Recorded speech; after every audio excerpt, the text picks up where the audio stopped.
land was beautiful.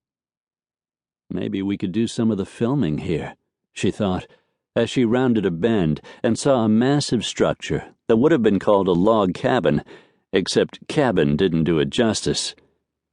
She couldn't tell if the huge, rough-hewn logs rose up 2 stories or 3, and she also couldn't tell how far back the building went.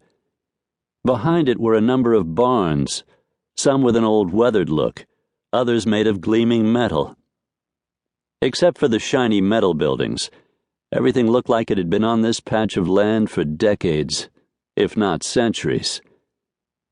She didn't see a single living thing. Not even a dog ran up to greet her as she pulled in front of the house. A wide covered porch offered some protection from the wind. Well, she wasn't going to get anyone signed to anything by sitting in a car. Gathering up all of her positive energy, she opened the door. The icy wind nearly slammed the door shut on her leg and cut right through her patterned tights. Dang, she thought as she pushed against the door. Sure, it had been cold when she'd left the small airport terminal in Billings, Montana to get into the car, but it hadn't been this cold. Suddenly, the knee-high boots and tights under the wool dress didn't seem like a smart business outfit making a concession to winter. They seemed like the definition of foolishness. Bracing herself against the wind, she pulled the fur-lined collar of her wool trench coat up around her neck and trudged up the porch steps. Please be home, she thought, as she looked for the doorbell. Her coat was not rated for this kind of weather. Another blast of winter rushed up the back of her skirt, making her teeth chatter. Where was the doorbell? Screw it, she thought, pounding on the door in a most unprofessional way. Manners didn't matter when she was freezing to death. No one answered. Freezing to death, in Montana of all places, wasn't on her to-do list today. Thalia couldn't remember being this cold, not even when she was a kid and spent all day playing in the rare snowstorm in Oklahoma. She'd lived in L.A. for the last 10 years, for crying out loud. People there complained of the cold when it got below 60. Thalia banged on the door again, this time with both hands. Maybe someone was in there, she reasoned. The house was huge. Maybe they were in a room way in the back.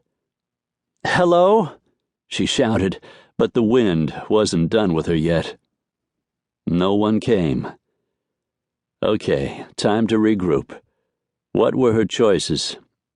She could stand here on the porch until someone showed up, at the risk of freezing. She could try one of the barns. Maybe someone was feeding the animals, and if not, well, at least she'd be sheltered from the wind. The thin stiletto heels on her expensive boots made that a risky proposition. Still, better boots than her body.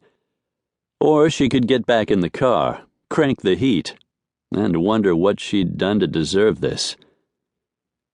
Her foot was on the first step down when she saw them. 2 cowboys on horseback, cresting one of the low hills. Thalia gasped at the image before her. It was perfect. The sunset backlit the riders, giving them a halo of gold. Clouds of fog billowed from each of the horses' noses, which made them look otherworldly, powerful, with a hint of danger. The whole thing looked like something right out of a movie, and she would know. This is exactly how she wanted to introduce the character of Sean Bridger in Blood for Roses. She'd been right to push for signing James Robert Bradley. This was perfect. He was going to be perfect. She could see the Oscar nominations rolling in. Plus, someone was here. She could go inside and warm up. The riders slowed as one of them pointed in her general direction. She'd been spotted, thank heavens. Much longer, and she wouldn't be able to feel her legs anymore.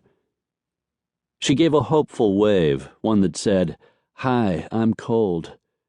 It must have worked, because one rider broke